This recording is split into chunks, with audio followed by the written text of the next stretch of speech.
Welcome to the broadcast. We began our consideration of the awful tragedy that took place yesterday with a conversation with the chairman of the Senate Foreign Relations Committee, Joseph Biden. When we strike, we not only strike ourselves. If we need, we will strike alone. But when we strike back, we will strike with the world behind us and literally with the possibility of other forces behind us. And so I think this doesn't mark an end of the way of life for Americans. I think this has the potential to mark the end of the way of life for organized terrorism in the world. And from the Washington Post, columnist Jim Hoagland. So you have to really cut those roots in Pakistan before you can really get cooperation. The question is whether the current ruler in Pakistan, General Musharraf, has complete control over the intelligence services. My best estimate is that he probably does today. We have the best chance we've ever had to get Pakistan to finally clean up the game. We conclude with the perspective of three journalists who've been looking at the events of the last 2 days.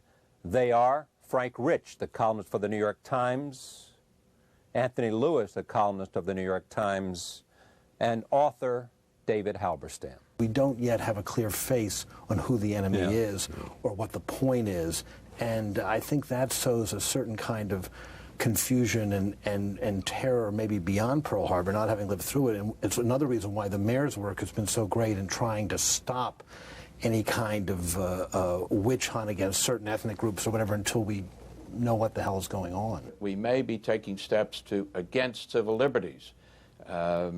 Secretary of Defense Rumsfeld suggested today that we need to do more to protect classified information. That's always the sort of knee-jerk reaction of people. More secrecy will save us, and to the contrary, it will hurt us, not save us. So the idea that this is the beginning of a, to use John Kennedy's phrase, long twilight struggle of great patience, attention, high priority, that has got to be in there. This is not overnight, that you don't just do it with bombs. Even if you hit bombs, we have to understand in this world that we are creating people who might be the next generation's terrorists.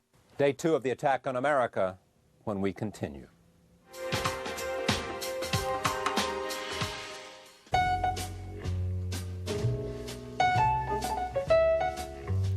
Funding for Charlie Rose is made possible by Amazon.com, your online source for everything from books, music, and toys to videos, electronics, and tools.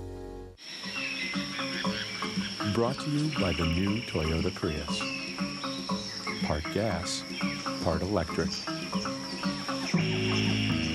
Nature should definitely approve. Charlie Rose is also made possible by these funders. And by Bloomberg, a provider of multimedia news and information services worldwide. From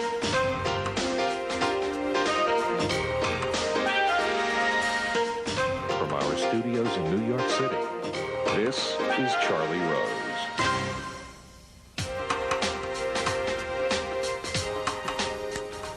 We're at the end of the second day after the devastating attack on the United States yesterday. Rescue workers continue to search for survivors. U.S. authorities are moving quickly to find who committed the act. They're pursuing leads in Massachusetts and Florida and Rhode Island. It was learned today and said today that the White House and Air Force One may have been targets in the attacks. President Bush spoke after a national security meeting this morning, declaring yesterday's events to be acts of war. This is an enemy who preys on innocent and unsuspecting people, then runs for cover. But it won't be able to run for cover forever. This is an enemy that tries to hide, but it won't be able to hide forever. This is an enemy that thinks its harbors are safe, but they won't be safe forever. This enemy attacked not just our people, but all freedom-loving people everywhere in the world. The United States of America will use all our resources to conquer this enemy. We will rally the world. We will be patient, we'll be focused, and we will be steadfast in our determination. Tonight, as new facts become known and new questions arise, we continue our consideration of this national tragedy, a tragedy that has been marked by extraordinary acts of human drama and human courage and heroism. We consider the international dimensions and the congressional response with the chairman of the Senate Foreign Relations Committee, Democrat Joseph Biden of Delaware. Senator, thank you for coming. Happy to be here, Charlie. Tell me what you think the Congress might do in response to this tragedy. Well, I think the first thing it's going to do, Charlie, is continue to fully support the president. He has incredible assets available to him to move against the perpetrators of these incredible acts of terrorism. We're narrowing down very clearly who the targets may be, but one of the things the president has done and Secretary Powell has done that I think has been masterful so far is, for the first time in our history, Charlie, NATO has voted that this is what we call in the jargon an Article 5 issue, which means that it is viewed as an attack against the entire alliance. And the one way to ultimately deal a blow to this kind of organized terrorism in the world is multilaterally and internationally with all parties involved. And I want to congratulate Secretary Powell and the President for getting this passed through NATO. They're working very closely with moderate Arab states, the Chinese and the Russians, to build a consensus that when we strike, we not only strike ourselves. If we need, we will strike alone. But when we strike back, we will strike with the world behind us and literally with the possibility of other forces behind us.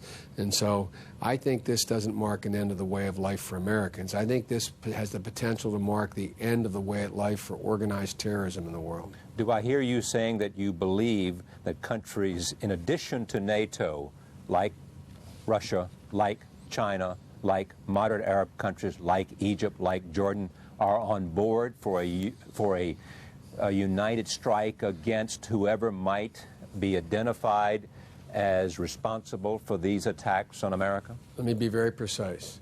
NATO is on board if it is shown, and I think we'll be able to show, that this was an attack from beyond our shores, that is organized by, it wasn't a domestic terrorist action, which I think we'll be able to show with some clarity relatively soon, number one.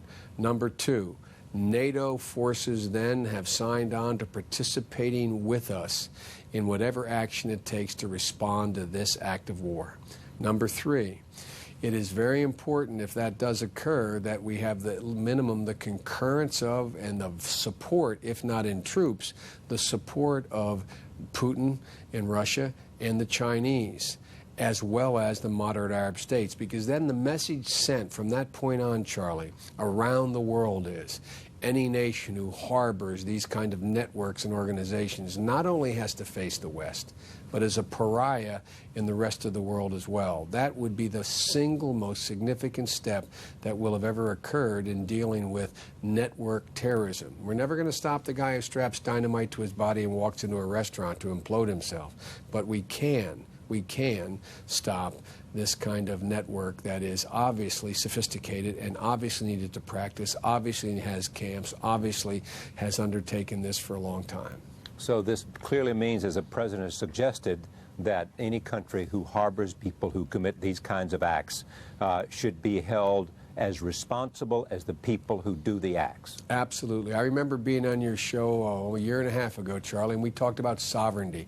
And I remember you asking me at the time, did I think we had the right to just unilaterally react against a country that had harbored someone? And at that time, remember, there were attacks being taken place on Afghanistan.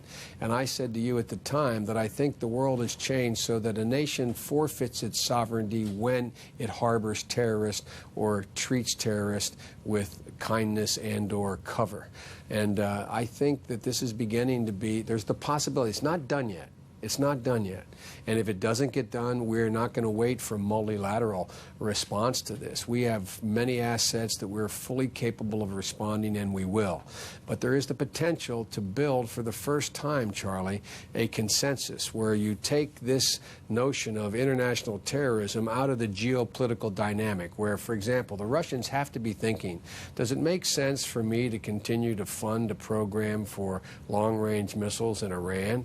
The Chinese have to begin to question their own judgment about their relationship with Pakistan and so on, because I can't believe that the Chinese leadership and the Russian leadership could not picture that aircraft flying into a building in Moscow or a large tower in Hong Kong, Shanghai, or Beijing.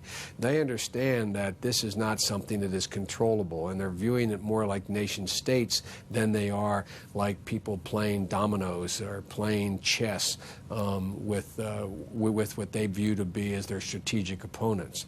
There is a consensus growing here, and my hope and my expectation is that Secretary Powell will continue to be able to pursue this at the United Nations as well as with the European Union to begin to build this kind of consensus. In the meantime, I want to make it clear, in the meantime, the President need not wait. The President need not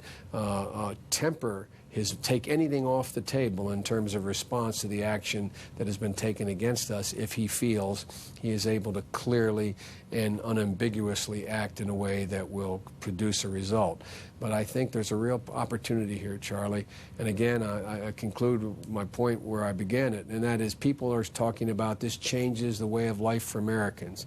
If we change our way of life, they've won. We should not change our way of life. I view this as the end, the beginning of the end of the ability of organized terrorist groups and large cells to be able to get the cover and succor of other nations and only be opposed by the West. You think this is the start of a serious war against terrorism? I believe it is, and God willing it will be. And again, I want to compliment Secretary Powell for what I consider to be an extraordinarily deft move in being able to get NATO to take on, for the first time in NATO's history, this is the first time it's ever been done. How close, based on what you know, is the administration to having a provable case against an identifiable person, group of people responsible for these actions?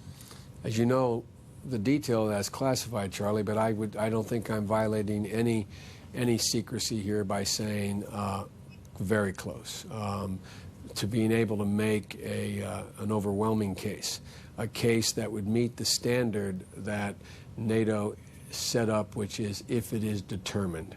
It might not meet a legal standard beyond a reasonable doubt in a court of law, but this is war. This is not a law enforcement undertaking. That's an interesting point, because some people have criticized the terrorism effort before, saying that administrations in the past have considered it a law enforcement question rather than a question of war, and therefore with all the possibilities of state sponsorship. Yeah. Well, I think that's true, but again, we have to make some very clear distinctions. Even in times of war, the civil liberties of Americans and the legal standard against Americans and or people in this country have to be met in order to take them to trial. But that does not mean that we cannot take action abroad relative to our own national interest and our safety. And because what's happened here, Charlie, is I think the analogy to Pearl Harbor is I don't think it's an appropriate analogy other than it was a dastardly deed that was done in a cowardly way. But the analogy that this is like a war is real, because the extent of the damage and the necessary sophistication and networking required, the dozens if not hundreds of people required to pull this off, could not have been done in the basement of some flat in some large city in Europe or the Mideast or anywhere else. So there has to be complicitous parties here who have known, and it's not sufficient. For example, some countries are going to have to make some very difficult decisions. All the countries expressing sympathy, and they all have to have made it has to be very clear to them that they've got to choose sides now, particularly Pakistan. Pakistan has to decide. Pakistan has to decide. Where are they? Where are they? With whom do they stand? And the interesting thing about this is, Charlie, is the rest of the world is going to have to line up here. And the same thing's going to happen in the Middle East. Arafat has to understand, if he thinks he can continue to engage in not bringing this kind of activity on a smaller scale to a halt, or at least attempting to, in the West Bank, he is sadly mistaken about where the sympathies of the West and the American people, and quite frankly, I think the world are. And so I think this is a god-awful way to present that, but we present it with the the possibility of a larger resolution here.